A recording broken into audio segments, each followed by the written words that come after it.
Welcome, everybody, to another installment of YouTube Live with Mr. David Green. I'm Kyle Ranke, the COO. Tonight, we are going to be talking about millennials and real estate investing and buying real estate in general. So looking forward to that talk. Let's get it started.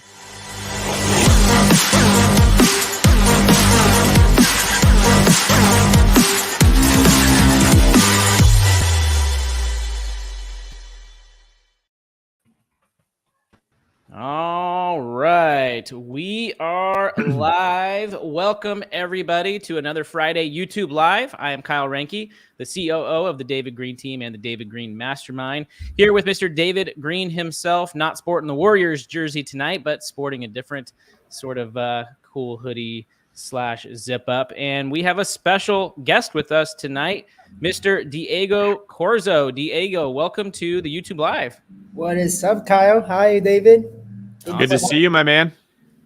Thank you for having me on a Friday night. I am very excited.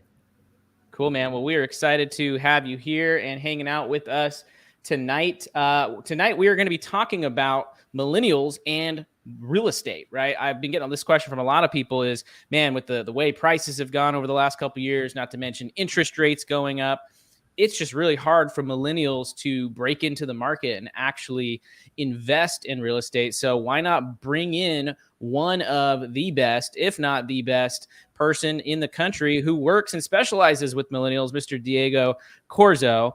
And let's see here, looking at the chats really quick. We've got Angela saying, we're here. Nice to meet you. Jeffrey says he's arrived. Good to see you. Phil says he's ready for Edward said he's ready for some Friday night real estate. It's a wealth building party. Very cool. Glad to have you here and looking forward to it. So a couple ground rules really quick before we jump in on how this works. If this is your first time to a YouTube Live with Mr. David Green, way it's going to work is I'm going to throw a banner up here at the bottom of the screen.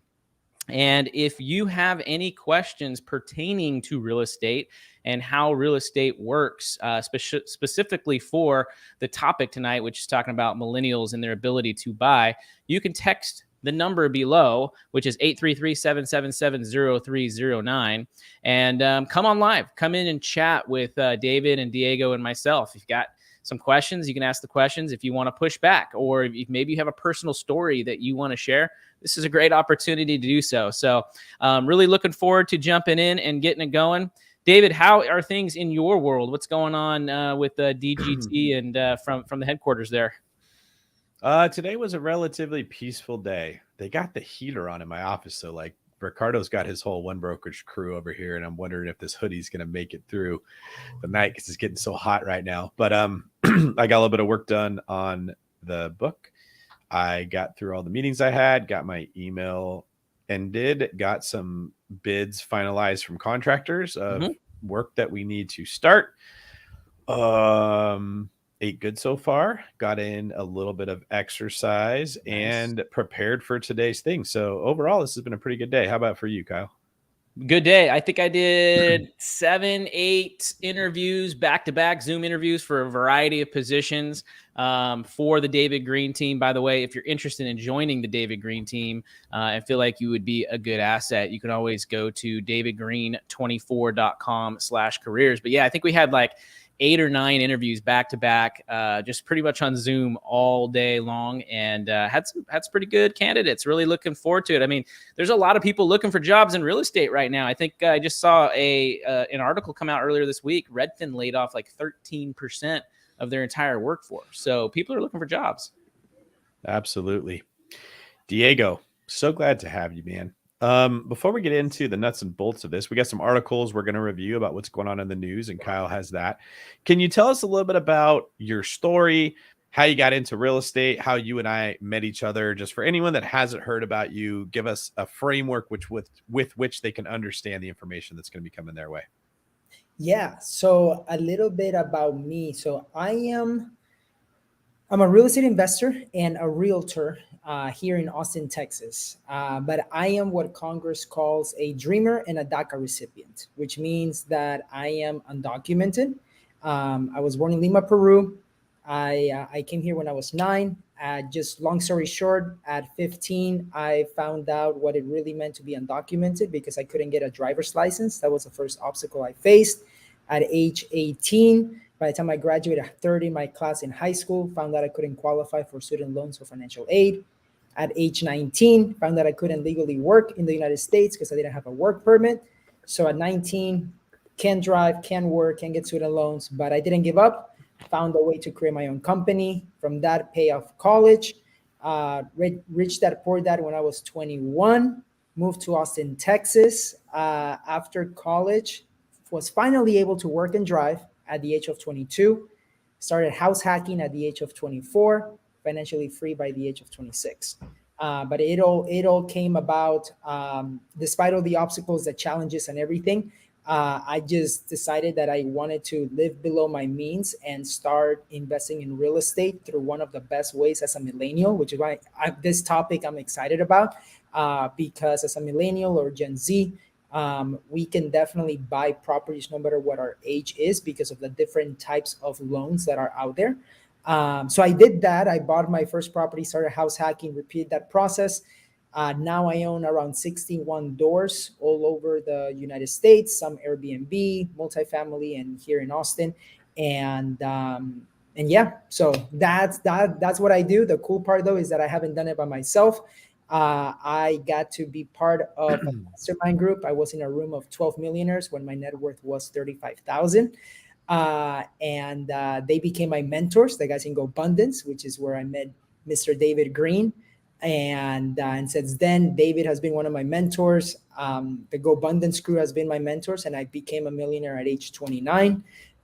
Despite, again, all the obstacles, I am not American still, don't have a green card, but what I do have is mentors, a sphere of influence, and my peer group that keeps me accountable and that allowed to shorten the gap between what I could have accomplished by myself or what I could do with other people. And that is me. And I have, I'm an agent here in Austin, as I said, and I help a lot of millennials here buy properties.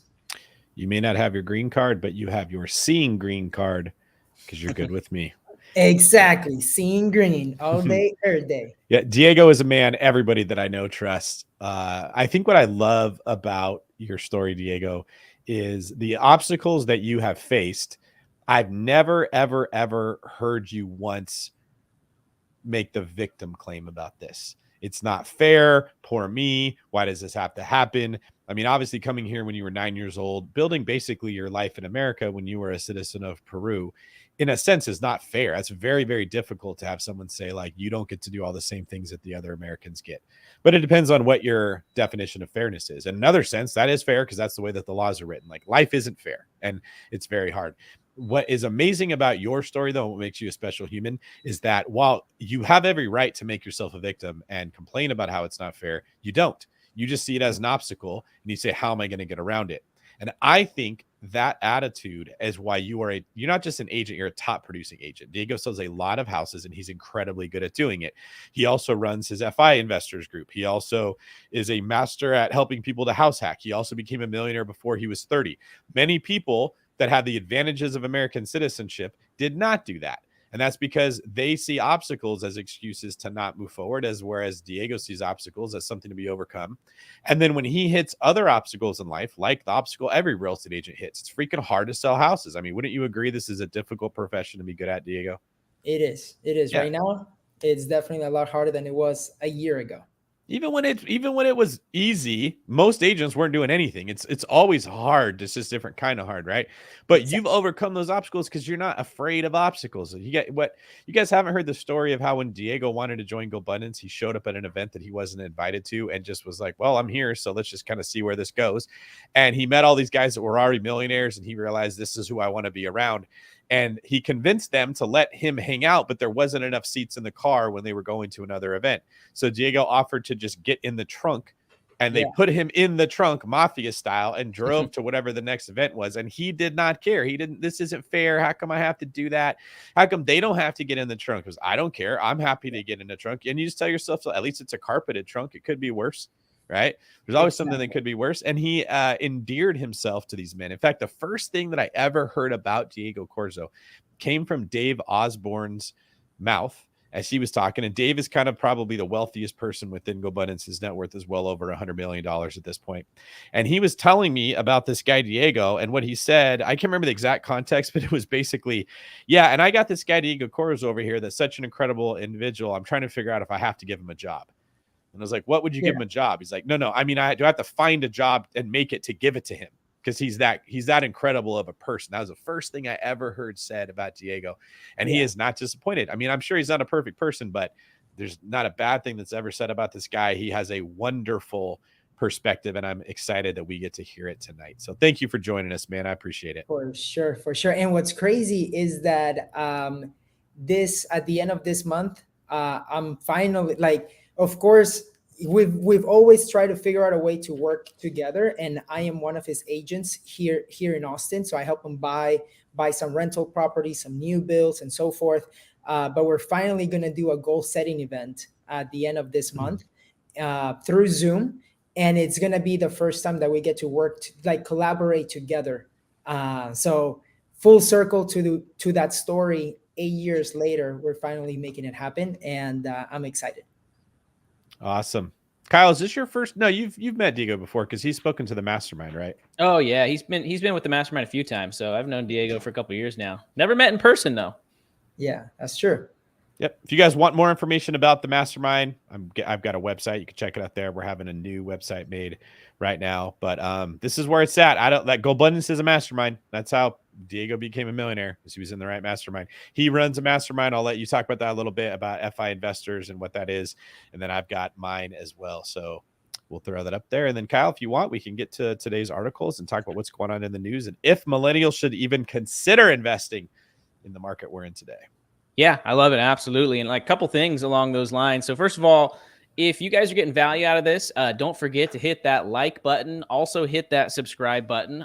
We want to make sure that we make the YouTube algorithm happy. But yeah, we're going to jump into some articles here that we hand selected that we've seen over the last couple of months, specifically about buying trends for millennials. And then we've actually got a couple of people that are thinking about coming in and asking some questions here live to David and Diego. So let me pull up my screen here and get going. 1 second.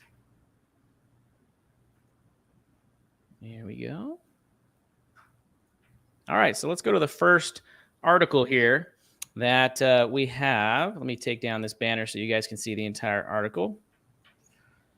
So this is actually from CNBC, and they came out with an article not too long ago about millennials and Gen Zers and the fact that they do want to buy homes, but it just seems like they can't afford them. So let's jump into that a little bit and then have Diego and David maybe deconstruct what they're seeing, what they're hearing. So you probably heard some variation of this question time again over the past decade. Why aren't young people buying houses anymore? The answer, according to a recent survey, is actually really simple: money. Most members of the Gen Z and millennial generations, those are adults between 18-25 and 26-41 respectively, do want to own a house someday or even right now. Their biggest roadblock is affordability. Respondents said in a bank rate survey conducted by the research firm YouGov. So here's the findings. The findings were that nearly 3/4, so almost 74% of American adults still view home ownership as a top hallmark of achieving the so-called American dream, beating out the ability to retire, a successful career, and having children. Only 35% of respondents named obtaining a college degree as a key sign of economic success. What does that tell you? Most people are looking at real estate. They continue to look at real estate. Nearly 3/4 of those surveyed are seeing real estate as one of the best ways to build wealth.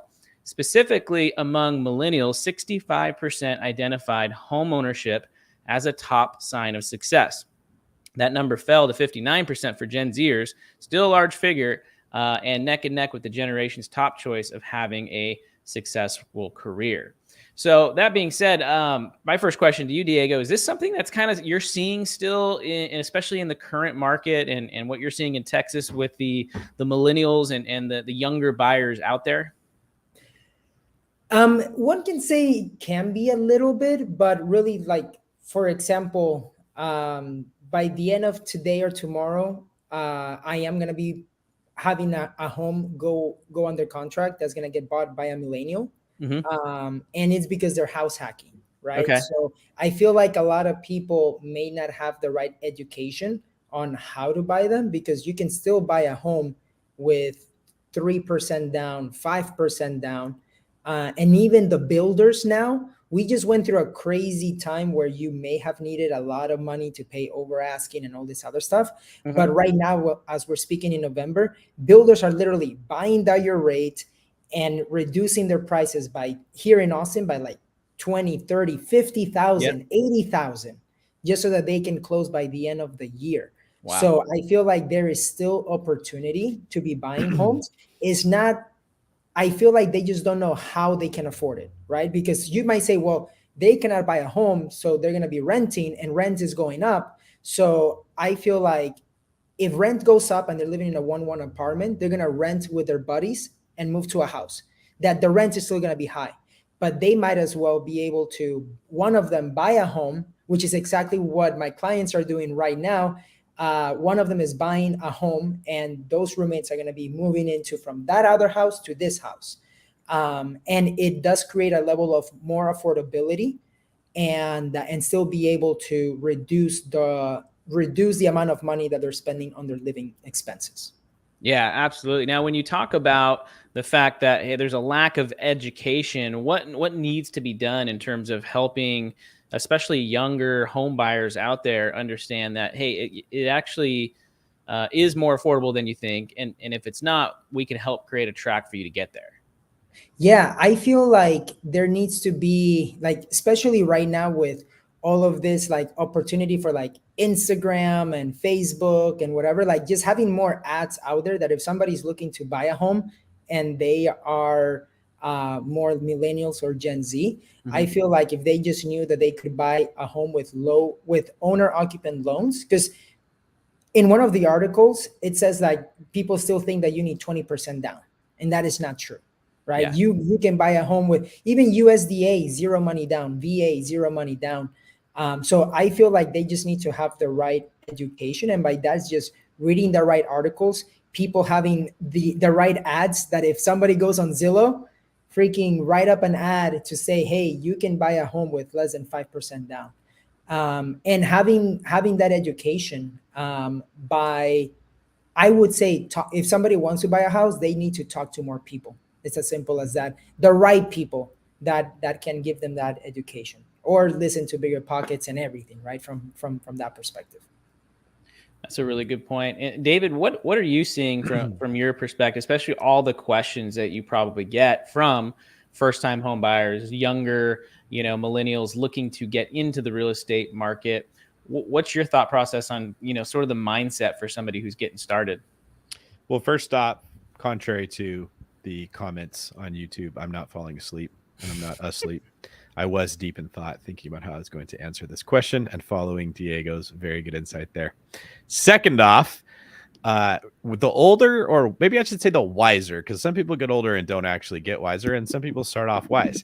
But the wiser you get, the more you recognize the questions you ask have a bigger impact on the result you get than you think. Most people ask the wrong questions. So when millennials are saying housing is too expensive, we don't know what that means. What does too expensive means? You have to be comparing it to something else for something to be too expensive. Okay. So when someone says something's too expensive, what they mean is it should be cheaper. Well, now what are we going to base should be on? How do we know what a house price should be? Well, the market dictates what a house sells for. So if they're selling for these prices, somebody's willing to pay them. So I don't know that they should be cheaper. Are you saying too expensive, meaning it's more expensive than renting? Because that's a topic to talk about. Are we saying too expensive, saying that we think they're going to come down more, so it doesn't make sense to buy now? I think that's one of the questions that millennials who are making these statements have to understand. And as we're trying to interpret this, we've got to understand where they're coming from. I think what they're getting at in this article is they think prices are going to come down more. So if you buy now, like you paid too much, you could pay less. And that is coming from the perspective of a person asking the wrong question. Housing is not like stocks, and it's not like NFTs, and it's not like cryptocurrencies. Okay. Mm-hmm. Those types of investing are buy low, sell high asset classes. The only way you make money in stocks, outside of a handful of exceptions where you have like dividends being paid, And even then, dividends are so small compared to rents with real estate, it's not worth comparing. The only time you make money in those investments is if the actual price of it goes up. But houses are different. You make money in several different ways, even if the price of the house doesn't go up. And when you're house hacking, you open up like dimensions of creativity that you don't have. It's not like you can buy an Apple stock and go do something that makes Apple worth more, but you can do that with real estate. So I think a better question to be asking would be, how can I use a house to make it make me money? As opposed to, is it too expensive to buy a house? Obviously, if you could get it cheaper by waiting, then it would make sense to wait.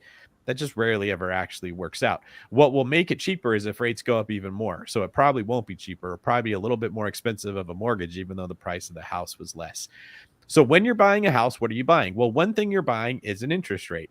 You're getting a 30-year payment in most cases. And I shouldn't even say an interest rate. You're getting a housing expense. You're getting a mortgage payment. That'd be a better way of going around that. Okay. So when you buy a house, you're committing to making a payment of, let's say, $2,000 a month until 30 years have gone by, or you sell the asset. But you're not, and that's what most people are looking at. They're saying, well, if I buy the house later, I hope that payment's going to be less because the value of the house is going to come down. But you're also buying an asset. You're buying a thing that can be used. So with Diego's clients, most of them are not dumb. They're going to buy a 5-bedroom house or a 4-bedroom house with a dining room or a den or an office or a library that can be converted into another bedroom. And they're going to rent the rooms out to their buddies.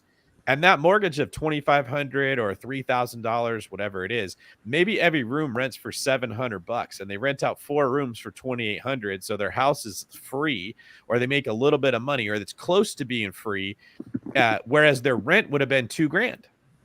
Okay, so they overpaid for this house, and they're going to be criticized for everybody for paying too much.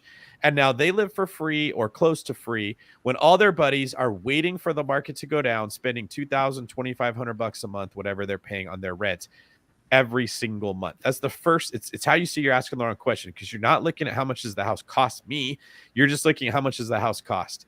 The other thing no one ever thinks about is when they compare home prices or home payments to rent, they always compare it in the first year. Right now, rents are $2,100 and my mortgage would be $2,700, so it's cheaper to rent. You guys have all heard this argument several times, right? But what happens over time? 5 years of rent increases, and all of a sudden, it's much cheaper to own. And 10 years of rent increases, it's way cheaper to own. And 20 years of rent increase, like, you see how this goes on? And like, it's just dishonest that we don't give people the truth when we talk about like what's cheaper is buying versus renting. Buying will always be cheaper if you have a big enough timeline. But these articles are written and people make these decisions based on like whatever's happening right now. And they try to treat homes like stocks. They're trying to time the market perfectly when they get in. And Diego, do you know anyone that became a millionaire from owning real estate that did it the first year that they bought the house? No. No. How most of the stories of people we know, like, how did they build their wealth? They build it through time. They build it through time and playing the long game rather than the get quick rich scheme, because that's not what real estate is. And I know that we also went through a time where like homes appreciated a lot and everything, but that's not the norm. And even then, it does take a little bit of time. Yeah, it does. And then I would also say, every house you bought yourself, at the time you bought it, were you completely confident, like, this is the best deal I've ever done? Or did you have a part of you that was like, am I paying too much? Is the market going to crash? Should I wait a little longer? Is this the best deal? I mean, did you have those fears when you bought that house? 100%. There's always that fear, but you have to let like that your goals and the desire for you to achieve something needs to be stronger than that fear, because that fear is what limits people to take any action, and it causes analysis paralysis.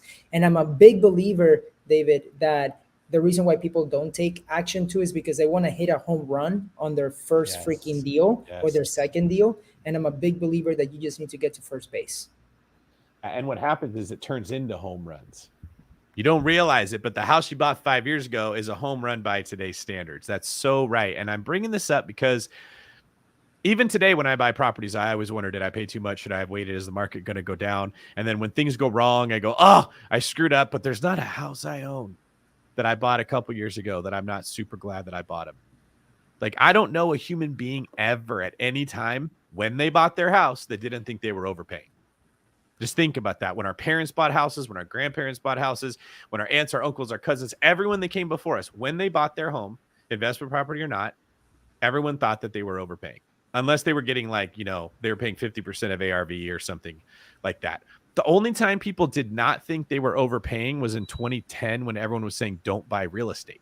So they wouldn't have been buying then either. And what I'm getting at is it's okay to feel like you're overpaying as long as the numbers work. And I think we have a couple comments here where looks like Daniel G is saying that he bought a duplex and it made his housing cheaper. 2-bedroom renting was $2,000 a month, 2 bedrooms in a duplex. His contribution to the mortgage was $1,700.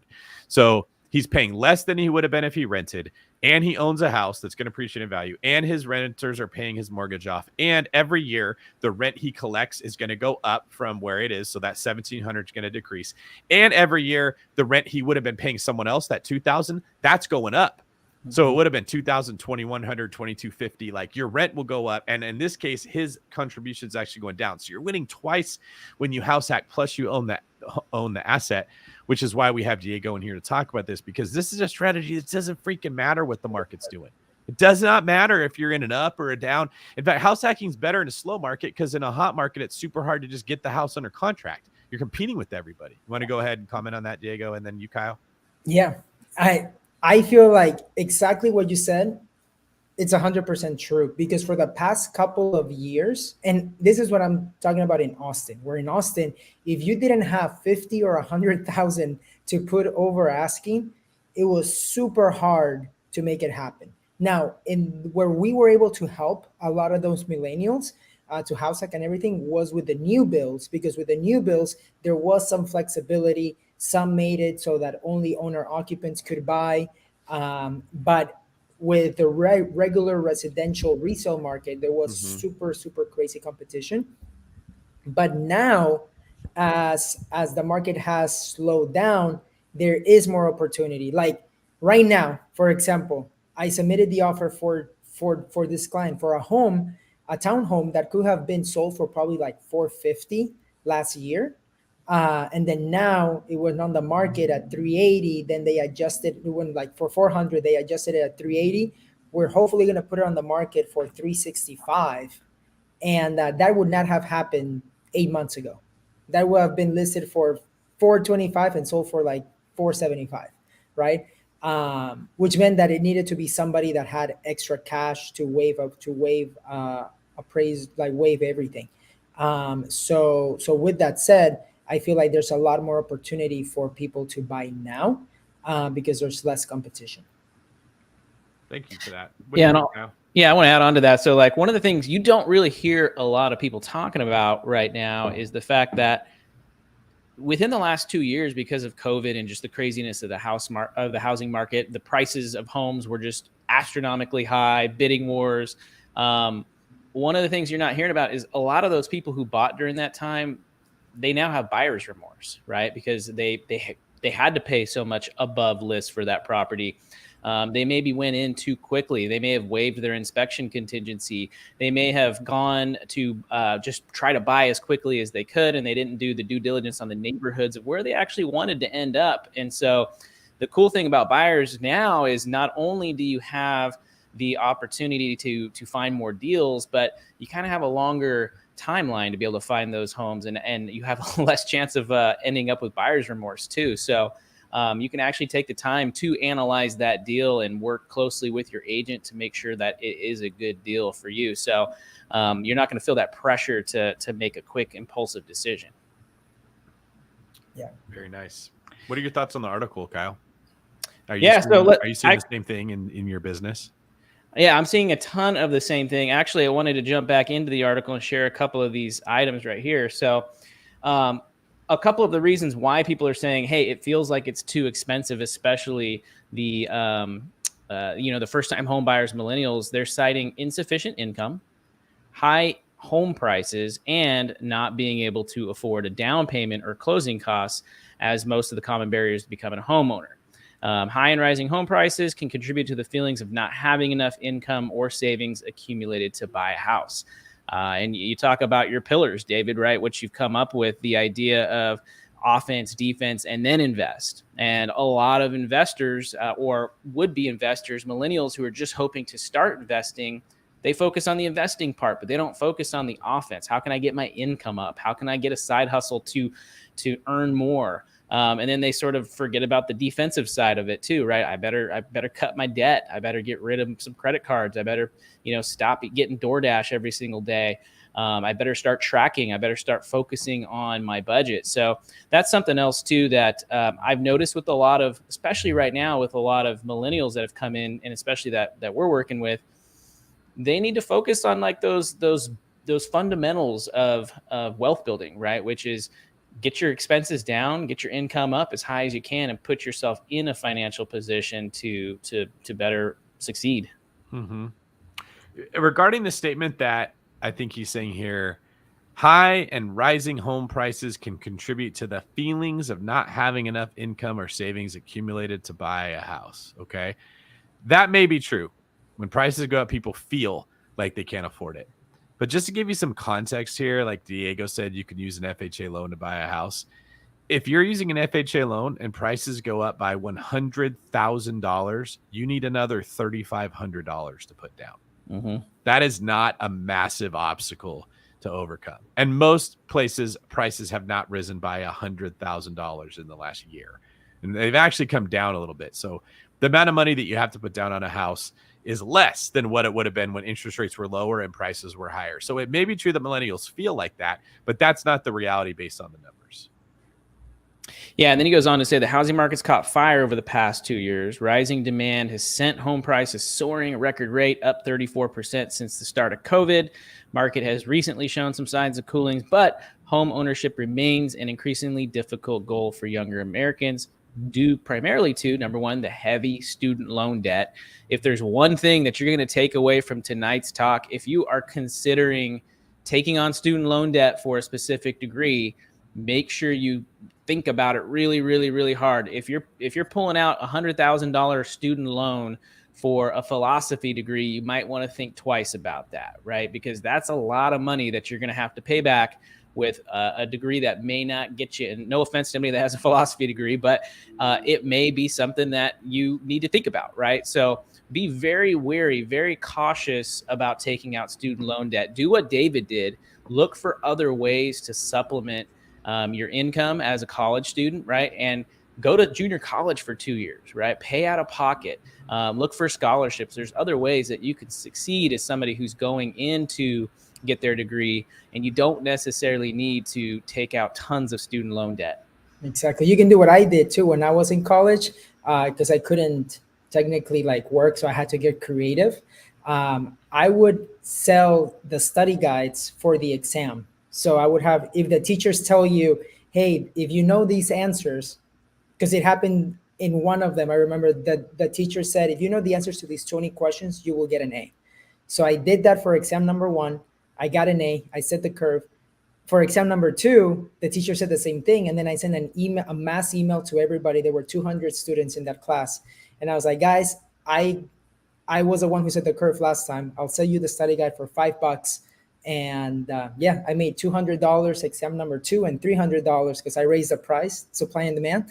I raised the price on exam number 3, and it paid for. I love it, Diego. Awesome. And here's what I wish people could see, because we have the benefit of hindsight. You didn't just make $300 and $200, so $500. You learned sales stuff that led to you becoming a top producing agent that makes hundreds of thousands of dollars, because you looked at that and said, how can I do it? Instead of, oh, it can't be done, it's too hard. And no one recognizes that when they're in the moment, when the obstacles in front of them, they're just like, what's the big deal? $200. I don't need that. It turns into millions of dollars over the course of time when you learn to look at life from that lens. And that's I'm so glad that you shared that story, because some of the biggest blessings that you probably ever had was that you couldn't work when you were in college. So you had to figure out some way to be creative. And then that served you very well when you got into the real world. No, exactly. And no better place to practice those skills than in the college environment, right? Because you're still in a safe bubble to a certain degree, right? You're not actually living out in the real world, having to fully support yourself and get a full-time job and, start the traditional path. But you can practice, building those business skills within this campus. You've got plenty of other people that are your peers who want to learn about your product, and you learn all those skills that have contributed to where you're at today. And I mean, take that away for the people that are here tonight watching this. If you are in that sort of position, if you're somebody who's entering into college, do not let that time go wasted. So many people go to college and all they do is they focus on partying, having a good time, passing their classes, getting a degree, and they're out. And there's no better training ground for you to go to really launch your career on the right foot than in college, right? So if you're the kind of person that feels like, oh, I don't have to get a job because I'm going to put all my time and effort into studying, that's not real entrepreneurship. That's not real life skills. You can have a full-time job or even a part-time job and still go to school and still be successful.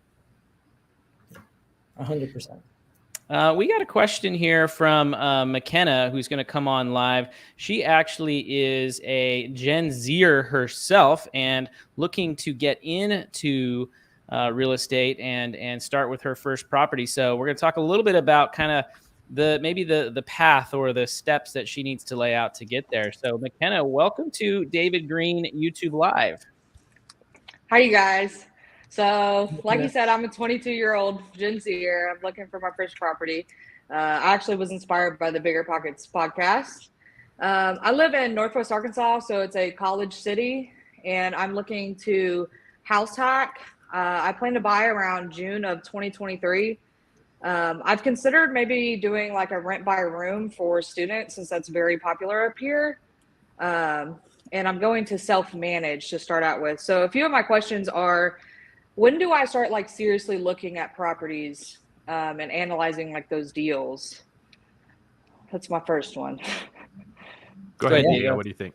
Yeah. So if you want to be buying a home and you said like the summer, so let's call it June. Yep.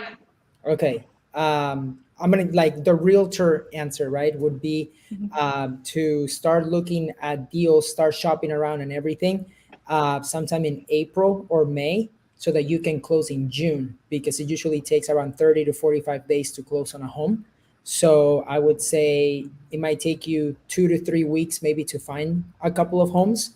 And then from there, close early June or mid-June. Now, understand too that maybe you're saying June because the rent, maybe because your lease expires at some other time. But remember that if you close in June, your first mortgage payment is not going to be till August.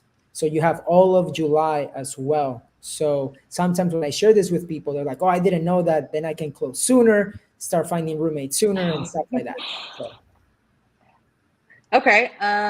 McKenna, before you go on to your second one, let me ask you, what is it about June? Why did you set that as your target? So my lease expires in July. So I'm trying to go ahead and have something sealed in June. And then also, since the school year starts in August, since I'm looking at a duplex, maybe I could look to move some people in August for that fall semester. So that's my thoughts on that, or my idea. It's not a bad strategy. I will say home prices will I don't want to say they'll be higher because I don't know where they're going to go, but your competition will be more in June than it would be in January, February, or October, November, December. So in general, when you're looking to buy, you want to try to buy during the winter times. Okay. Try to avoid the spring and the summer.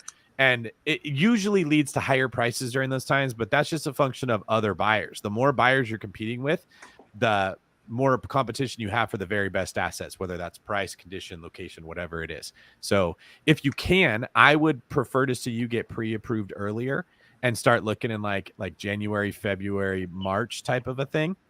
And March would be realistic for me. So if you, man, like, let's say that Diego was your agent, he would probably go out there and see if he could find you the house that you like and put it under contract with like a 60-day escrow or something like that. Okay. Or maybe a rent back to the sellers for a couple months so that you don't actually take ownership until June when you can get out of the lease, or maybe your landlord lets you out a month early. I'd rather see you do that than just think, oh, I have to stay in this lease and then I have to buy a house, because it's going to put you at a more competitive time frame. Yeah. So I actually, the lease I'm in is a student living lease, so I could get out of that rather easily. If Do needed. it. Don't wait till June. Okay. You just made that a very easy question there. Okay. Do you need a realtor in that area to work That was with? my next question. I do need one. Okay. I'm not very familiar with anyone that is knowledgeable in that aspect. So do you have our information here? I have some Here of we go. it. Take I'd it down be right willing there. to take. So Kyle's team Okay, will there it review is. this, and we will connect you. If you just tell us like Northwest Arkansas, we'll go find you a realtor. Okay. And then I will put up the banner for the one brokerage, and we'll get you pre-approved as well. Okay. Do I And have you'll time look at for a few more questions? Or are you gonna Absolutely. I move just on? wanted to make Okay. sure we didn't skip all this part and kick you out I before like you got the that. information you needed. Okay. And then, so I'm considering getting an LLC because I want to use the stack method and continue to grow this. Do I do that before I get this property, during, after? What does that look like? In my personal opinion, okay, so why do you need the LLC? You mentioned some kind of method. The stack method is something that they discuss on Bigger Pockets. It's basically where you get like a duplex and then you try to get like a triplex and you keep moving on to get more doors. Yes. So I didn't know like if I need an LLC to be able to do that or if that's even necessary. That was just my assumption. I may be completely wrong. Yeah. So in my opinion, I wouldn't not start investing because you don't have the LLC. Okay. I would start investing if you're going to be house hacking, of course, and then do the LLC. But the LLC is only going to be able to help you technically, like it's not going to help you yet on buying more properties in the future, but it will allow you to actually be able to have a track record of expenses that years down the road, once you have 2 years of tax returns and stuff like that, then the banks are going to be able to use that if you're going to be treating it as a business. Okay. In general, don't worry about that, McKenna, until you have several properties. It's also very Perfect. hard to get a loan in the name of an LLC. Your best loans, if they're in your name, it's going to be much easier. So I'll tell you, to this day, I have properties in my own name. The first 8 properties I bought, I never put them in an LLC, and there's no reason to. They're not as legally protective as what you think. When you have a really big net worth, that starts to become an issue. But in general, the protection that you're going to get from your homeowner's insurance in case something goes wrong is more than enough to cover you. I obviously am not allowed to give you legal advice because I'm not a lawyer. Every lawyer is going to tell you, get an LLC, right? Yeah. Practically speaking, I'll just say it makes it harder to get the loan. So I can tell if you're asking that question, you're worried about it. Of all the stuff to be worried about, that shouldn't be on your radar. Yeah. Okay. Exactly. And that kind of leads me to my next question. So as far as loans go for like a house hack, do they consider the income you'll be making from like the other side of the duplex kind of thing in that loan? If you like as far as income requirements go? If you're getting an FHA loan, the answer is yes. If you're getting a conventional loan, I'm 99% sure that it doesn't. And if you're going to be getting a duplex, triplex, or quadplex, with an FHA loan, you need 3.5% down. With a multifamily, with a multifamily and you're trying to get a conventional loan, you'll need around 15% down, which is a little bit higher. So I would recommend going the multifamily route with an FHA loan. Okay. Yeah. All right. And the one brokerage people will help you with that too. When you talk to one of our Perfect. loan officers, they'll answer that for you. Yeah. Okay. I think that's the come on, McKenna. questions. You got to have more. Bring the hardball questions. House. Yeah. I have a question for you, McKenna. Go How are you going to be funding this deal? How are you managing the down payment? So I graduate in December with my nursing license, and I've been working and saving for some time. So I'll be able to supplement that with my, nursing license, and I've accepted a job and such. So I've got a 9 to 5, so to say, to hold me for a long time. Okay, cool. That's an awesome job to get into if you want to build wealth. You're going to be able to save a lot of money. You're going to be able to work overtime. You're going to be able to show W-2 income so you can get more loans. If you ever want to get into travel nursing, that pays even better, right? And so not only is the pay better, but you can get wages outside of Arkansas. So I don't know exactly what the numbers are, but my guess is if you went to look at being a travel nurse where I live in the Bay Area, Northern California, it might be 2 or 3 times what you would make in the West, right? So you come out and you make California money, and then you go buy Arkansas level property. Yes, you're going to be scooping these things up like very quickly. So that is my plan. That kind of leads me to my next question. Thanks for that comment, David. So as far as like moving forward in like the next property and not to think too far ahead kind of thing. So I do plan to travel nurse after 2 years of nursing because that is typically the requirement. And so like, I'm just wondering, like, when can I move out of that home, like with that loan kind of thing? Is there like a requirement on time? Do you have to stay there like for a year No, or anything you'll like have that? to declare that you intend to live there for a year. Okay. And if they find out that you did not intend, that you lied, you could get in trouble. That's probably not reasonably going to happen unless you stop making the mortgage. But they're legally allowed to go check to make sure you did. But that's the thing a lot of people think, and that's why I'm bringing it up, is they think that like if I leave before the year's over, I violated some rule. They can't Okay. make you live somewhere. If a family member gets sick, if you have a neighbor that's a creep, like if you're feeling unsafe in the area, if you get a new job, like people have to move, right? So Right. don't buy an investment property claiming it's going to be your primary residence if you have no intention of doing that. That's clearly fraud. But if you buy a house intending to move into it and you move into it and then you're like, oh, I don't really like it as much as I thought, I want to move, I'm taking another job or whatever, you're perfectly fine. Okay. You're asking good questions. I think everybody listening is like, oh, really? I didn't know that was the case. I've been like, as I've listened to your podcast, I've come up with questions, and I just discovered that you have this live, and so this is my first time on, and really enjoy it. I'll be here every Friday, I guess. So my like another question is like, how to, like, what are there some resources for being a self-manager? Like, how do you collect rent and such? Like, do you need a website? I'll let you take that one, Diego. All right. So as far as being able to manage the property, it's simple if you want to do it online. Okay. You can look at websites like Avail or Stessa, and then you can use that application to, because those applications actually also allow you to create a lease that you can send them. And what you'll do is you'll have that property address and you can divide that into 4. So like room A, room B, room C. Okay. And then each lease, you can do the background check on the tenant when they do their application. From the application, you accept them, you do the lease, you set up the payments, and it can be a bank draft directly from their bank to your bank. And that's the easiest way to manage the financials on that property.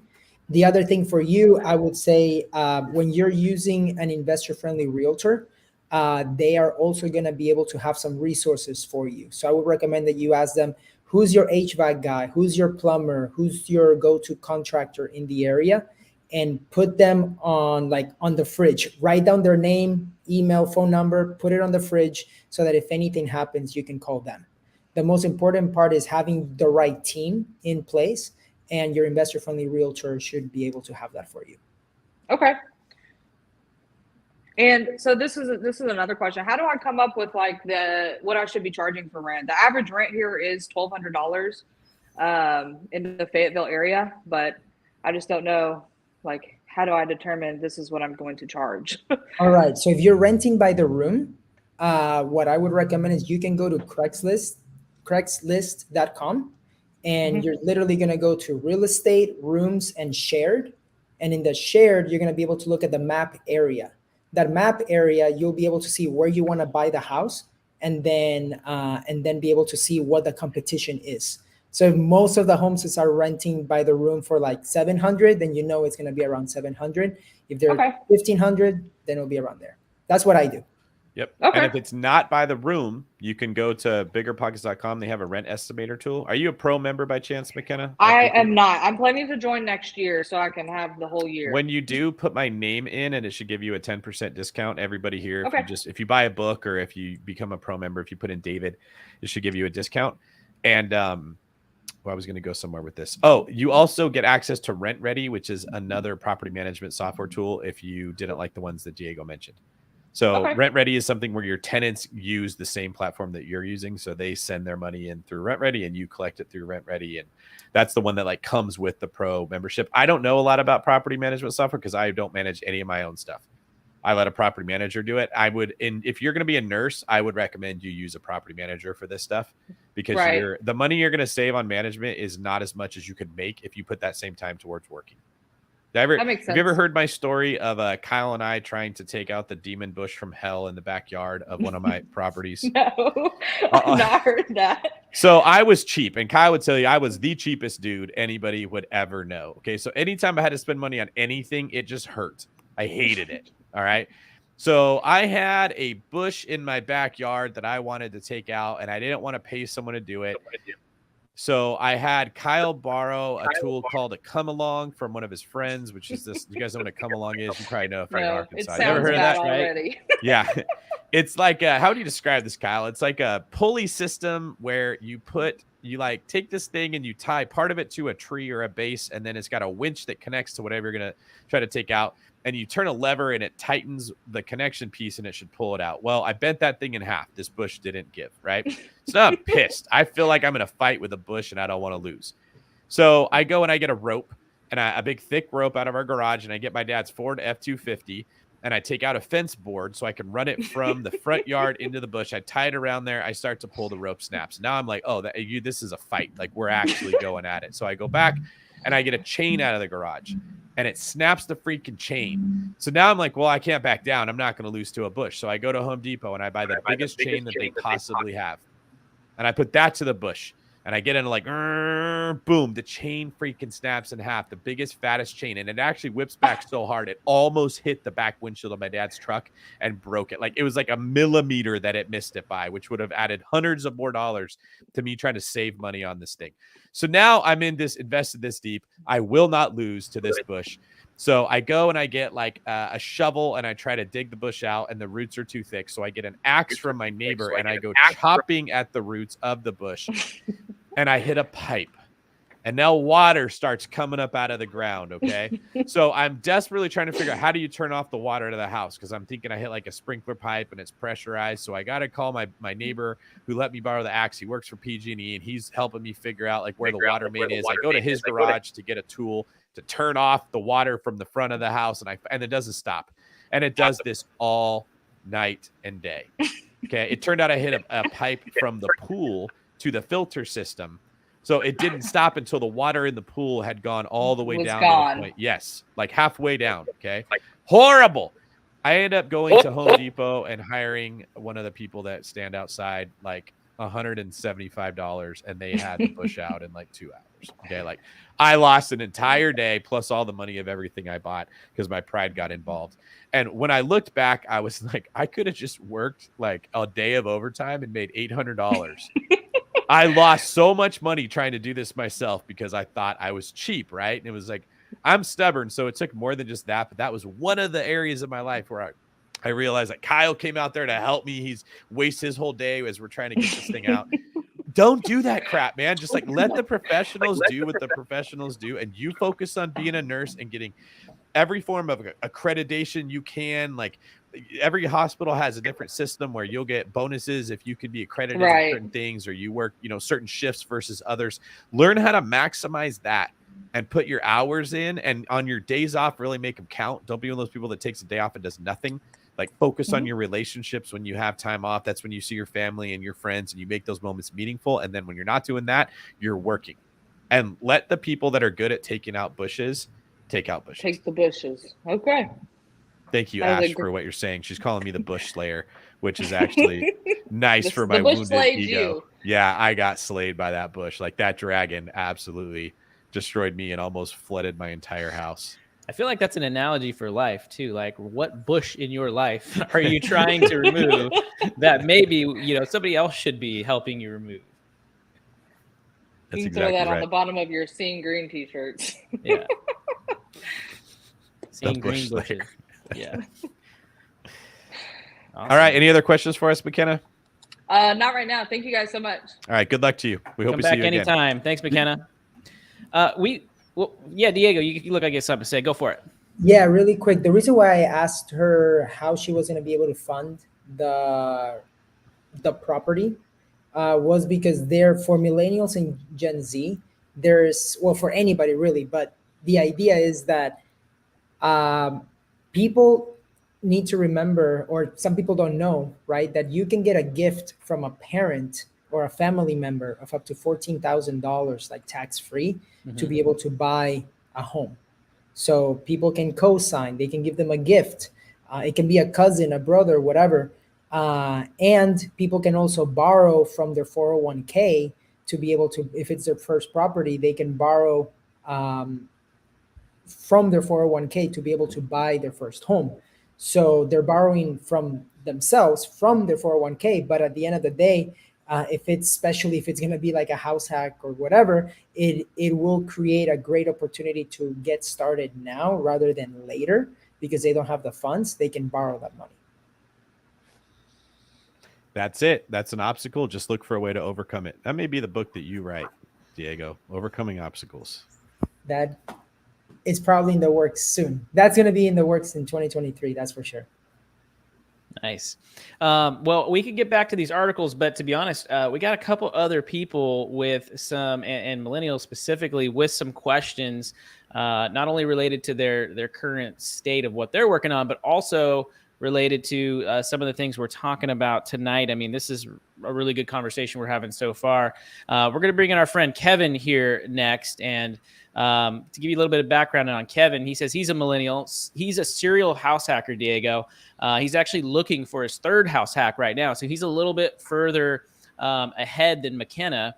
And in his market, in the best neighborhoods for young professionals, only really a few homes look like they're working. And of those homes, the deals just don't, they only work in extreme roommate scenarios, probably scenarios where you got to get like 10 different roommates or something like that. So he has a couple questions around that. Kevin, welcome to David Green Live YouTube channel. Can you tell us a little bit more about your scenario and what you got going on? Yeah, absolutely. Thanks for having me, guys. I appreciate it. Absolutely. So I'm a serial house hacker looking for my third one. I am in the suburban Philadelphia area. I specifically am looking at kind of really nice hot markets for young professionals. Ones where, you know, like new restaurants are popping up and things like that.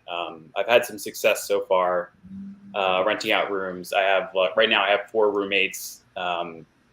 And like I go into homes specifically, you know, looking at the square footage, looking, hey, how can I convert this dining room? How can I convert this space and make it, make there like more rooms to kind of rent out and things like that. I've done that in my current house. I bought the house I have now is like a 3-2. I made it like a 5-3. So I'm really always kind of like pushing things so I can kind of maximize the amount of like income and stuff like that. I'm looking at homes now and I see like maybe there's one now that is like a 4-2.5 that I can make like a 4-6 or a 6 bedroom or something like that. And like even then, it just seems like when I leave and I rent it out by the room, it's maybe cash flowing like less than $100 or something like that. And my question is, does it make sense to kind of go after this sort of thing, or is there a better time? Like, does it make sense to kind of go for that single, or like? Well, what are your options? What else could you go after? What was that, David? What are your options? What else could you be going after? I mean, I have my first rental right now. I'm already kind of putting the wheels in place to kind of build another bedroom. But other than that, I don't really have a ton of options, just because the low down payment is probably the best deal in town to be able to buy a home. So if the pitcher's throwing you a pitch you can only get a single off of, and there's no home run available to you, is it really a choice you have to make between should you keep going for the single or should you go for the home run, or is it should I take the single or should I do nothing? Yeah, I hear what you're saying. I think. So the way you're asking the question isn't what you're actually trying to figure out here. There's something deeper. Are you trying to figure out if this is worth your time to be doing all this much work to end up with this house hack?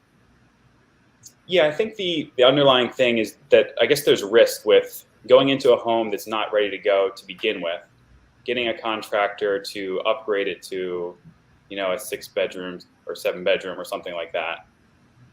And the question is, like, if everything works out perfectly, it barely works. Which market are you buying in? This is suburban Philadelphia. All right. So are the home prices pretty high out there? They're not West Coast high, but for this area, yeah, I mean, I'm looking at maybe $500,000 homes, basically. So then your rents must be really low. Rent by the room. Each room rents between $900 and $1,000. Oh wow! And you're getting Dude. how many rooms? Like right now, my current house, I live in one of the bedrooms and rent out 4. Oh, I Okay, thought you were so saying then- you found like 5 to 6 bedrooms. That's what I'm looking at now. I think only in the most extreme situations it seems to kind of pencil out with CapEx and things like that. Go ahead, Diego. Well, I mean, it sounds like if you get a 5 or 6 bedroom, right, you're gonna be able to freaking make like you'll gross 54, or like maybe $6,000, which is really good. The one thing to consider, right, because of the fact that you're going from second to your third property, you might think that, hey, I might only be making $100 or $200 after I do everything. But you're going to be making, once you move out from property number 2, maybe you're like right now, maybe you're losing on like not being able to rent out your room, which maybe you live in the master and that can be rented out for 1,000 instead of 800 or 900. Now you can rent out the master for 900 and still live for free here. So you already created like an extra $1,000 of cash flow. Mm-hmm. From that, there's also different strategies, right? Because right now interest rates are higher than before. But if there's an opportunity to do that, that where like the first year is lower, the second year is more, and the third year is more. If your numbers work with the more, like with the top rate, then going down the 1 or 2% like less for a year is going to be totally worth it because you're investing for cash flow, right? So your strategy changes depending on that. And I think that at the end of the day, for you to be able to buy another property, get the tax deductions and everything, and still be able to depreciate all the other properties, you will be on the green. Got it. So you're saying when you look at the other kind of wealth building kind of areas of real estate, it probably would make sense to kind of make that. I think what I'm hearing you say is you got a guy on first base with that first deal, and it was a lot of work, but you don't score from the guy at first base on the first deal. You score from the people that come behind him, moving them up. Okay. So like Diego said, when you move out of this house, if you're now, if you put another person there, you're cash flowing $1,000. That's like a pretty significant. I mean, most people are going to have to put down like well over $100,000 if they want to cash flow $1,000 on a property. Okay. That's pretty massive. And now if your next property, you find one that he can go in there and turn the bedrooms into, and maybe you buy like a 3-3, but it's huge. That's what I do is I'd be looking for a 3-3 on the MLS with at least like 2,700 square feet or something like that. Cause there's more bedrooms in there. You turn it into a 5 or 6 bedroom, but you already have those 3 bathrooms. Now when you're move into that one, you've got 5 or 6 rooms to collect $1,000 more on, and you're living in it. And your other one cash flows. That's like that first deal you bought that now that makes more sense. You move the runner forward. And the last piece, Kevin, that you're not working into this situation here is what would your rent be if you weren't doing this? Yeah, that's a great question. Probably if it was a 1-bedroom apartment, it would probably at the lowest $1,500. But there's places like right next to where I have rentals now that are renting for like 2,000 plus. So this is a common mistake. I'm glad you're bringing it up. And if you wouldn't have said it, you wouldn't have ever thought about it. You're house hacking and you're gauging the property versus how well it's cash flowing as to did I make a good investment, but you're also living in it. If you added the $2,000 that you would be spending if you rented an apartment into what you have right now, it's cash flowing incredibly well. Like this is a grand slam you already have if you're factoring in that 2,000 that you're saving. Like this is a very good investment. Just living in this thing is saving you $25,000 a year, which is probably going to be your down payment for house number 2. This house bought you the second house that Diego is talking about. Now you've got 2 of them, and the first one's going to cash flow $1,000, and you're going to do the same thing again, but even better. So what you'll find is 3, 4, 5, 6 years into this thing, it's like getting a guy in first, and your next batter moves him to second, and the next one hits a double, and he goes to third. Right now, you're starting to score run after run after run with every consecutive hit. As like, I'm glad we had this talk because I can see that you're a little discouraged. Like, am I getting anywhere? Am I actually making ground? Dude, you've already made more ground than you're realizing. You're just forgetting to include in your numbers the money that you're saving on rent. No, yeah, I hear you. I guess I kind of forget that when been doing it for a couple of years now, you kind of like take that for granted that you're how well I'm kind of doing on that side of things. Yeah, I just feel like the way that I underwrite things with CapEx and things like that, I think while I'm living there, it makes it like a ton of sense. But I'm just looking at it at like if it's the best case scenario when I move out and I'm still renting it by the room. If something like barely cash flows, is that still okay? It's okay, yeah, because every year the rents are going to go up. They're going to bump up from 1,000 to 1,100, and then they're going to start making big runs up when we open up another round of quantitative easing, because we just can't stop doing that. Okay, and then it didn't just barely cash flow; it bought you your next house because it helped you to save all that money. So now you got a second one that's going to be coming in. Your second one, you're going to get more than 4 bedrooms. You're going to get like 5 to 6 bedrooms, right? And you're going to get better with every one of these things that you're buying. Like it did more for you than what you're thinking. You're just not recognizing the impact of it right now, but you're in an incredibly good position. It's like you got a guy in first base with no outs, and you figured out the pitcher really well, and your best batters are coming to bat right now. No, you're right.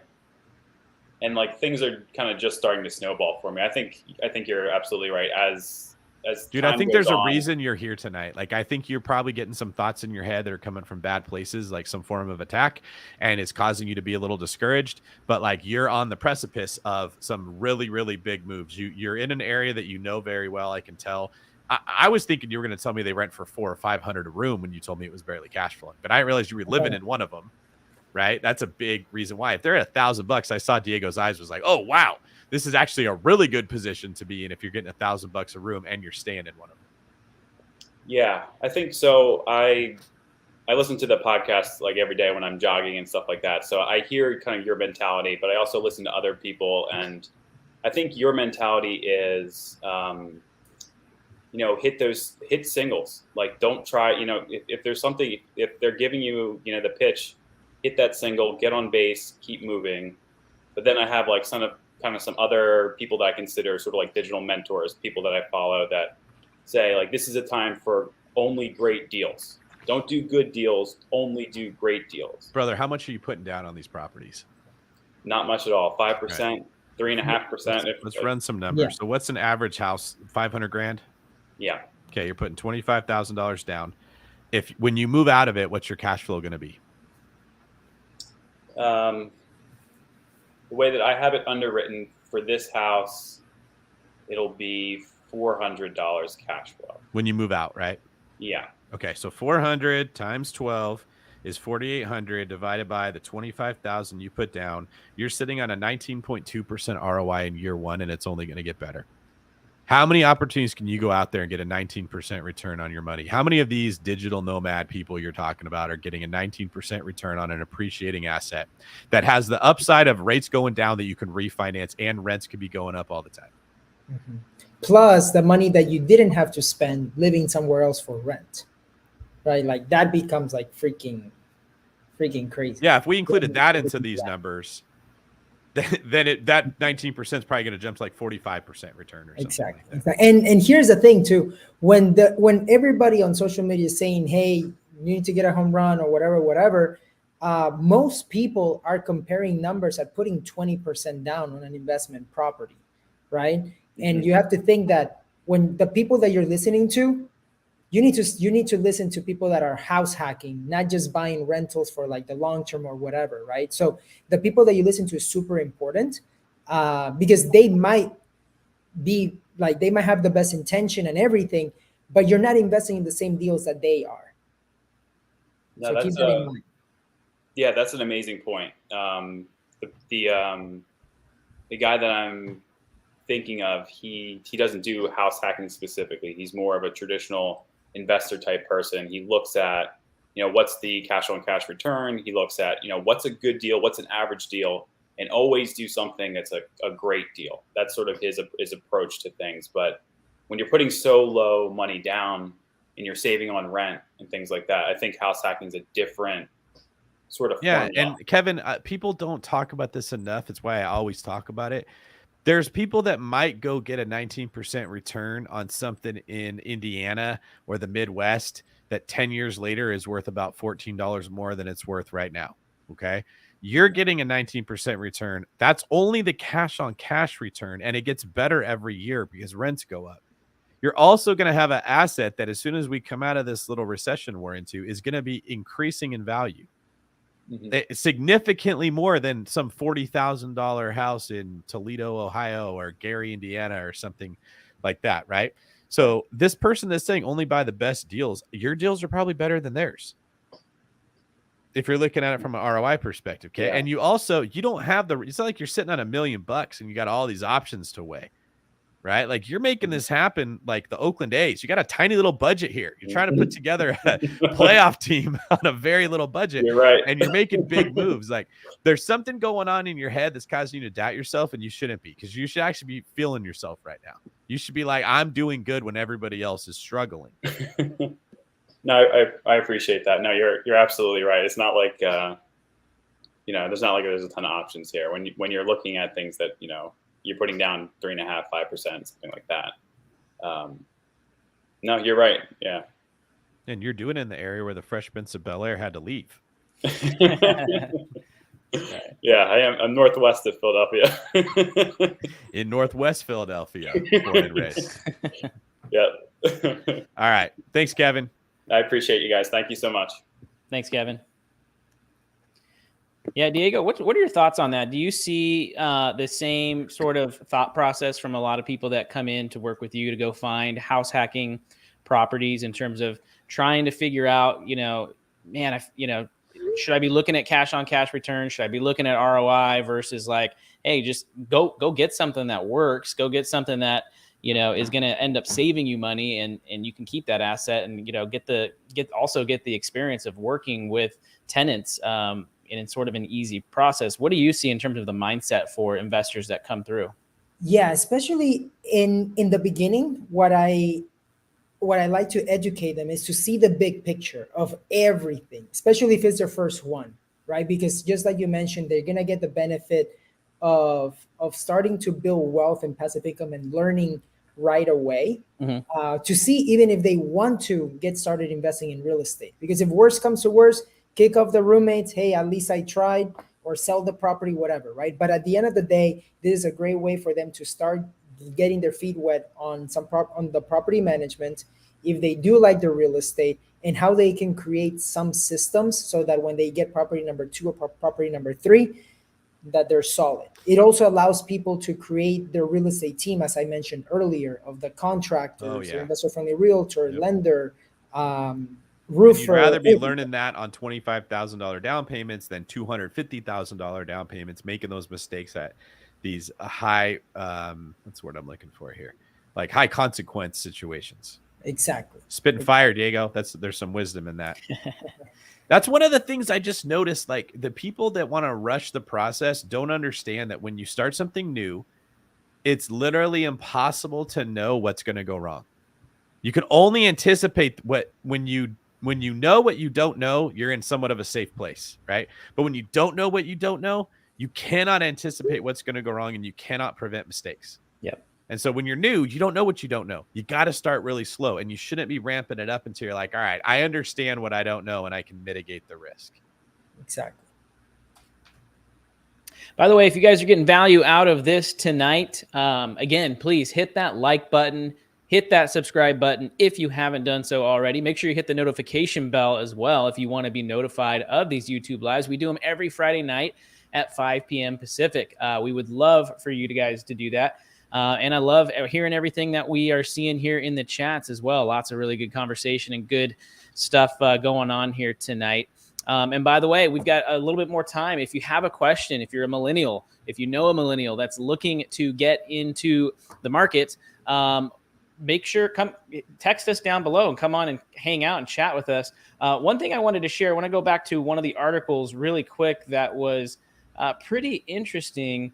And let me share the screen here so I can bring it up. This is pretty cool, but we didn't really talk about this tonight. Millennials now make up 43% of home buyers. That's the most of any generation, and it's an increase of 37% from last year. So we're seeing more millennials now enter into that age where they're ready to buy a home. Generation X bought the most expensive homes at a median price of $320,000. The largest share of buyers purchased in suburban areas in small towns. But one of the things I wanted to ask is, well, we're kind of talking a little bit about down payments, right? And people putting themselves in a financial position to do so. Maybe you've got some student loan debt. Maybe you've got some credit card debt that you're paying off.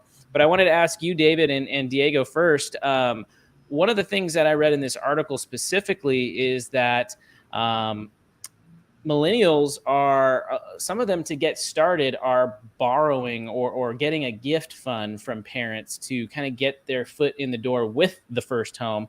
What are your thoughts on that option of potentially, going to your parents if they have the means and family and seeing if they could maybe help with some money to get your foot in the door that way? I think that is genius. Because of the fact that there is power. Like, how people say, like, don't wait to buy real estate, buy real estate and wait. Mm-hmm. Like, I started house hacking in 2014 because that's when I got the education and everything. But if I had the opportunity to borrow $15,000 from my dad and buy a house in 2009 in Florida when I moved to college so that I can start house hacking, like, that would have set me up on a different thing, right? And Especially then I will tell my dad, Florida. hey, Dad, buy me another house. Let's buy another house in year 2 as a sophomore. And then boom, boom, boom. Maybe by the time that I graduate college, I would have had 3 or 4 properties as I'm learning how to do this, or maybe 2, but either way, then we sell the properties and shoot, I would have gotten that money and like bought a home here in Austin even earlier, right? But there is something that happens when you start early on in real estate, and the millennials or Gen Z that are using this, they're probably in their 20s. And once they learn, especially if they're house hacking, right? I feel like this is a great opportunity for anybody that wants to become financially free in their 20s. And there's no excuse, because I did that in my 20s without even being American, right? So I had to talk to a lot of lenders, get a lot of no's, but was able to make it happen.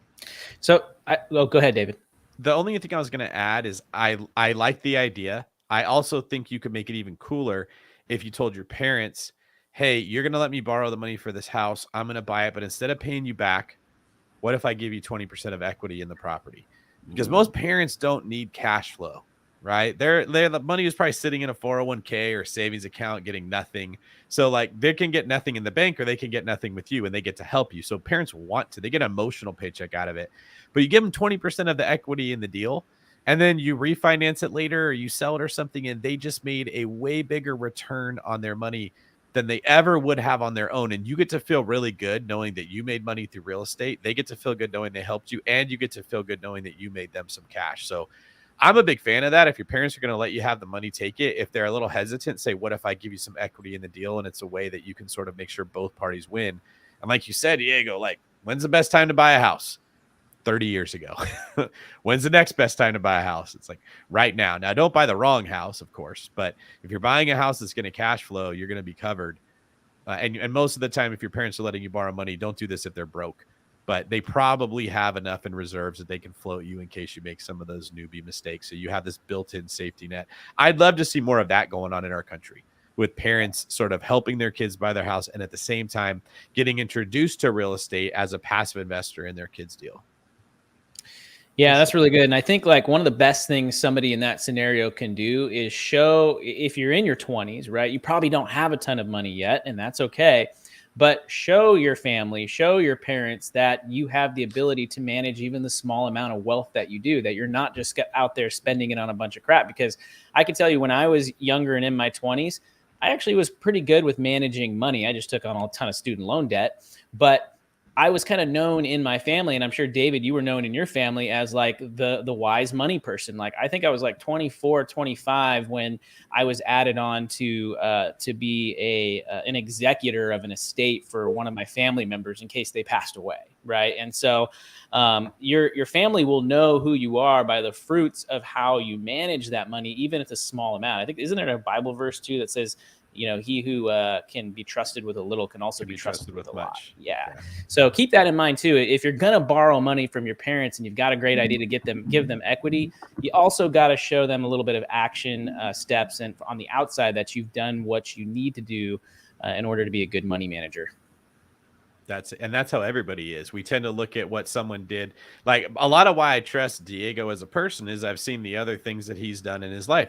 And I've seen that when he hit obstacles or he hit a situation where like he was in a situation that wasn't favorable to him, he didn't just stay in it, he got out of it. Yeah. Right. So that gives me trust that like Diego's going to do big things. So I feel comfortable bringing him on and letting everybody learn from him. He's not going to make me look bad.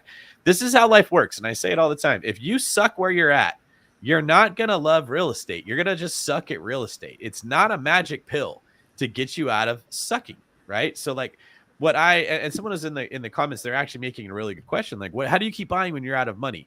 I know what everyone else will tell you. Borrow it, read the No and Low Money Down real estate book, which my best friend Brandon Turner wrote. So I'm not hating on it. It's just that's conventional wisdom, right? Partner with someone. They always give you tactical answers that rarely work because nobody wants to partner with somebody unless they have a really proven track record, which maybe this person does. I think Arturo, it sounds like he's already done well. I'll tell you my answer.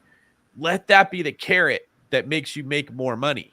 Yeah. Right. I didn't want to run out of money in real estate, but I didn't want to have to partner with people in case something went wrong because I didn't want them to be upset or lose money and lose trust in me. So that drove me to start new businesses and become the top producer in whatever I was doing and continue to save money and keep making more money. It kept me building my skills because I wanted to buy real estate. I wish more people looked at it like that. Hey, I don't have any more money. Well, then you screwed up 2 years ago when you should have been making more money so you didn't run out. Right? Like, what can you do to earn more? Can you become a real estate agent? Can you become a loan officer? Can you start a wholesaling business? Can you start a construction business? Can you start a title company? There's so many things out there. And Diego, wouldn't you agree that the biggest problem that you have in business is finding skilled people that are really good at what they do to support you? Yes. Skilled and motivated people. That's it. That's the hardest part. And this is what's crazy is us business owners, like Kyle said, he interviewed 8 people today, back to back, or maybe 7 people. Okay. He's working this hard to find someone that's hungry and skilled and motivated, and we can't find them. And then you got a bunch of people that are saying, man, I ran out of money. There's a pretty big disconnect if we're spending all our time trying to find skilled people that are motivated and people that love real estate are saying, well, I can't figure out how to get a job. If we could get those two things to come together, we'd make more money. These people would make more money. Everyone would be able to buy more real estate. And that's why I always draw attention back to if you're running out of money, that can be like a good wake-up call in your life that you're underachieving. You're capable of a whole lot more. I'm sure Kyle, Diego, we would all say we all underachieve. Yep. We could be doing more than what we're doing right now. We are on this journey of trying to become better than where we are right now, and we're all aware of it. And so it's, to me, the drive to keep buying real estate is the carrot that fuels me to continue breaking out of my comfort zone and trying new stuff and working when I'm tired. So I just want more people to understand like that hunger, that motivation to get real estate can help you attack the elements of your character, your personality that are holding you back. Really good point, David. And yeah, I mean, we're as entrepreneurs, as people who are out hiring, we're not asking for a ton. And you would be surprised at how many people out there are just, they don't have the work ethic, they don't have the drive, or they don't have the background and the experience for anybody that's looking to improve their skill set or to be able to master something. And kind of be along that same path. Highly recommend reading the book Mastery by David Green's uncle, not really, Mr. Robert Greene. That's a great book, Mastery by Robert Greene. Highly suggest you give it a read because he talks a lot about the skill sets that go into actually mastering your craft and being really, really good at it. Another great book is So Good You Can't Ignore by Cal Newport as well. Yeah. Same stuff. Awesome. Well, let's go ahead and bring in our next guest. Her name's Angela, and Diego, I'm going to throw her question to you first. We're kind of taking a step further from our last guest, kind of getting deep into how do you actually analyze a house hack? What goes into looking at a deal? And then what types of things should Angela be looking at, right? She should be looking at cash flow, appreciation. How does it work into her personal budget? All that good stuff. So, Angela, welcome to the live stream. How are you tonight? Great. How are you guys? We are great. Did I get your question correctly? Yes, but now, like, listening to all the other questions, I'm like, wait, maybe I'm doing this wrong. You have more questions. No, go for it. Well, so I'm actually doing it backwards. So I own 3 other properties already, and I used to get owner occupied financing, and I would live in them and do a rehab myself, and then take out the equity in a HELOC, and then use that to buy my next property. But now I'm actually, David answered my question on seeing green like 2 weeks ago or a week ago. I'm afraid to pull out the equity in that, and so now I'm like, I feel like I need to house hack because I'm afraid to pull out that equity. um so yeah, so but I am interested. I'm kind of set on house hacking right now. But I just, I'm used to running the numbers on like short term. Well, I have one short term rental and long term rentals, and those are pretty black and white to me. But so the house hacking is like, well, is it just a matter of like what I end up paying in rent, so to say, or like what's the best way to run those numbers? Yeah. Sorry, that was a lot. No. It totally makes sense. So the best way to run so you should run the numbers to see really how much money the mortgage is going to make, right? And how much money you're going to be able to bring in. And you can even add yourself as if you were paying part of your room, if you're renting by the room, or if you're paying like if it was a duplex, right? So if you're paying one side and renting out the other, you can run the numbers what it will look like if you were to move out from one of the sides. That's one way.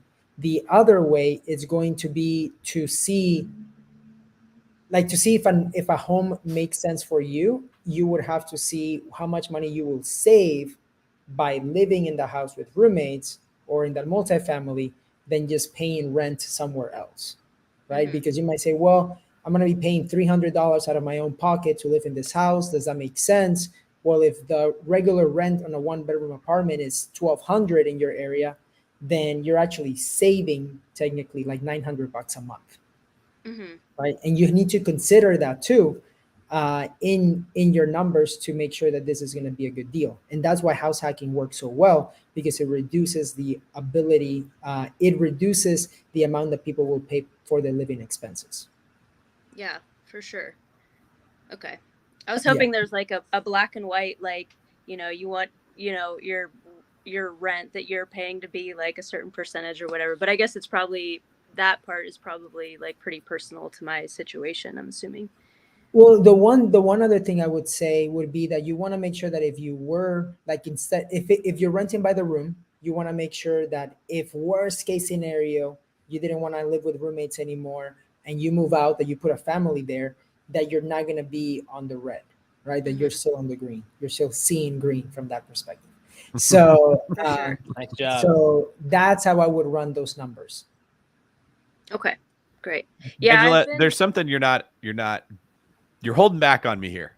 What's really in your heart right now that you're trying to figure out? Me? Yeah. Well, I'm trying to figure out how to. Well, okay. The big thing is I'm trying to figure out how to buy my next property. So Okay. I was gonna take out my 401k because my one property has made more in the last 2 years than my 401k has made in 10 years. Or do I take out my equity?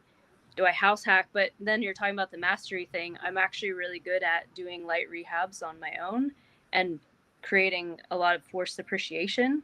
So I'm like, well, if I'm good at that, do I keep doing that? Why I do have can't you do two things? Why can't you take out your 401k, buy an investment property with 20% down, and then buy a house hack and do a light rehab and do like a live-in flip? Okay, I'll do that. Well, how come you weren't thinking of that? Is it you in your mind? You're like, which strategy do I have to pick? So I think the part that scares me is I do already have a HELOC on the one property. So this one property is in Salt Lake City. I bought before the market there exploded.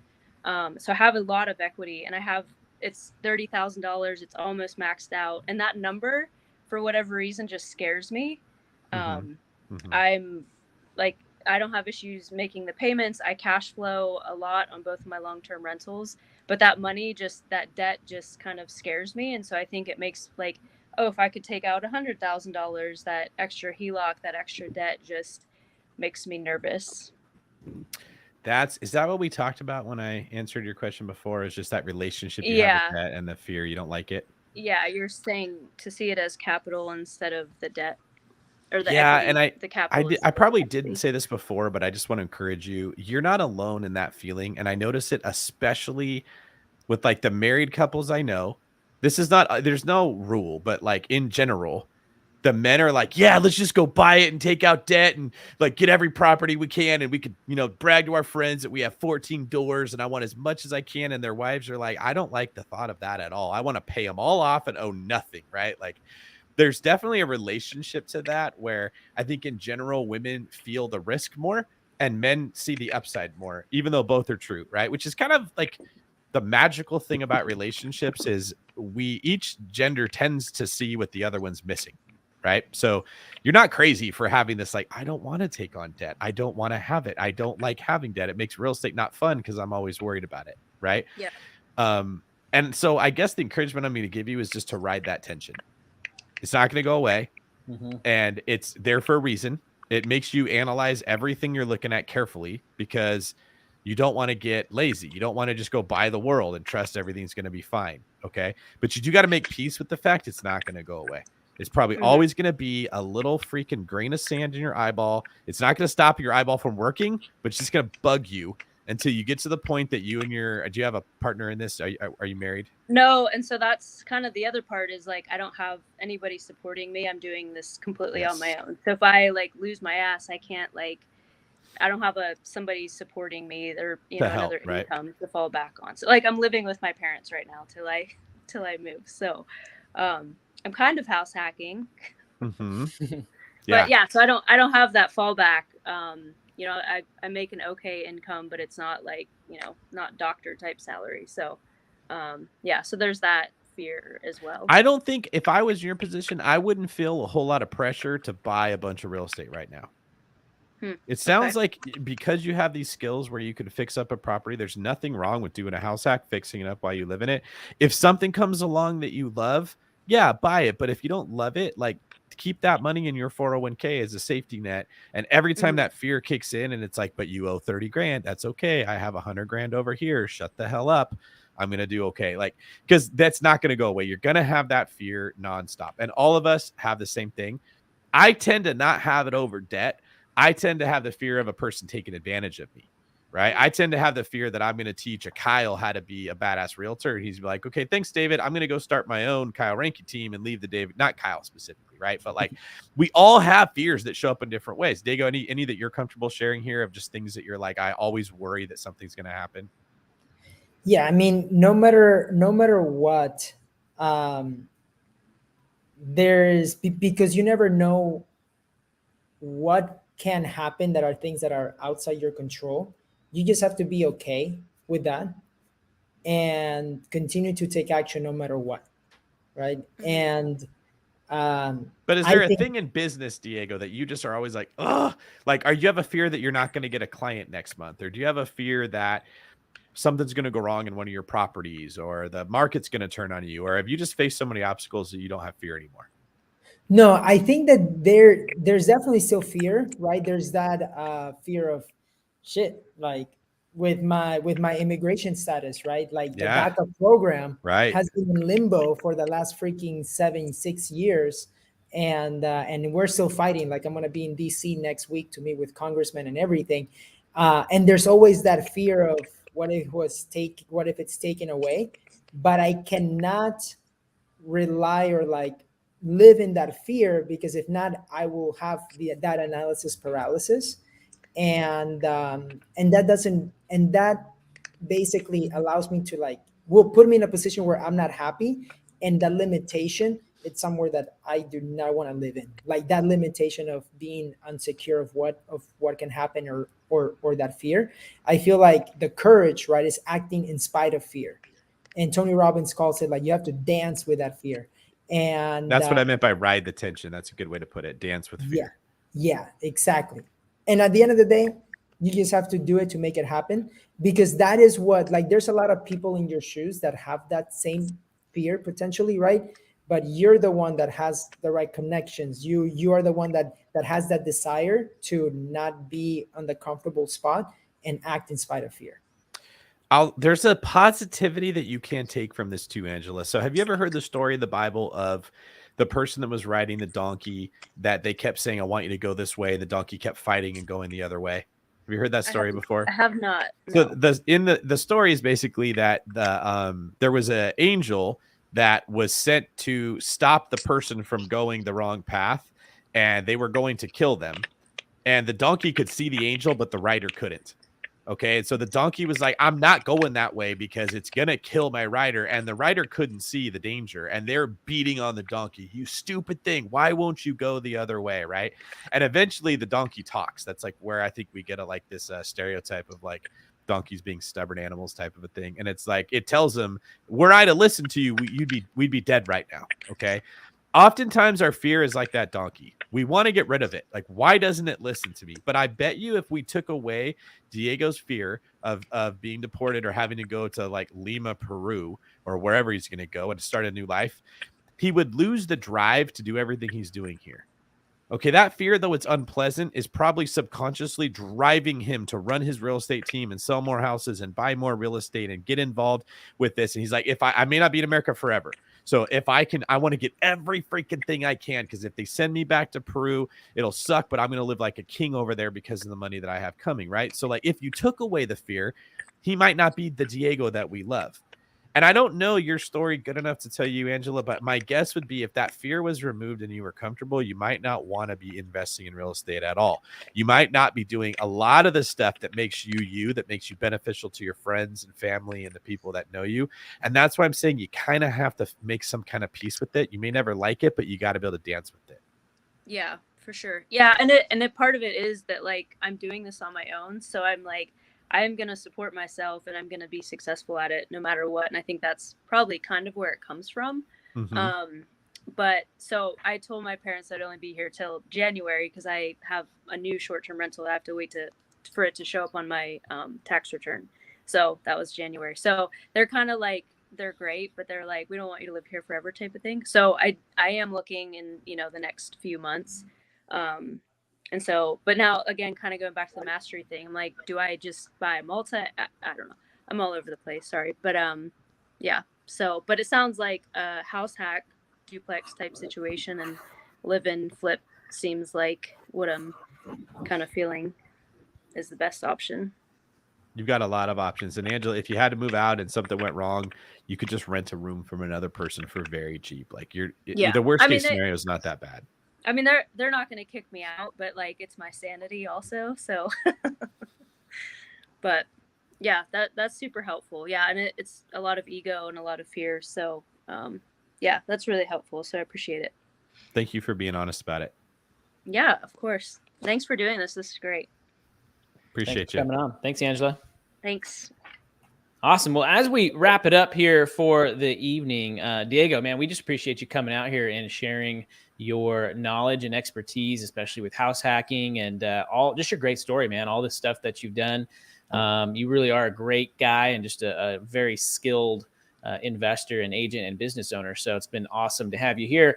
How can people find you? How can people get in touch with you if they want to follow you, see what you're doing, or maybe have some more questions and want to reach out to you?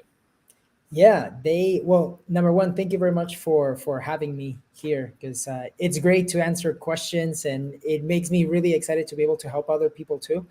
For anybody that wants to reach out or follow me on Instagram, it's Real Diego Corzo, the handle that's there on red. Real Diego Corzo on Instagram, or they can check out the website, thefiinvestors.com. And one cool thing that I'm doing is the goal setting call with David Osborne at the end of this month. He's worth over 200 million right now and has created a lot of different businesses and everything. So he and I are partnering up and leading a goal setting workshop, which is like, he's been my mentor since I was worth 35,000 till now. And so that's coming November 30th. So they can find out more about that on my Instagram as well. Awesome. Very cool. Well, again, man, it's been great having you here. You are a good man, and always look forward to the conversations that we have you here. David, any parting words of wisdom that you can give to the rest of our viewers? Yeah, everyone can have a Diego story if they take a Diego approach. He's an awesome dude, but what makes him awesome is the mindset that he carries. And any one of us can adopt that. He's here sharing with you how he thinks because he wants more people like him. So when there's something you want and you don't have it, let that be the motivation to take on whatever is causing you to struggle. Nobody likes change. We all like to be comfortable, but that doesn't bring change. Like it's there's nothing wrong with self-improvement, and I tend to find a lot of business ceilings or frustrations with money will ultimately lead to character flaws or personality flaws, or areas in life that we're not engaging in. And if you want to make more money, you have to take that on. So let your drive to build wealth through real estate and have a better life cause you to be a better person. That's what I'd like to leave people with. Awesome. Amen to that. Love That's it. to end. Yes. Well, very cool. Again, everybody, thanks for joining. Don't forget to hit that like button as well as that subscribe button. I think David's YouTube's up to like 10,300 now or something. So we're still making really good traction.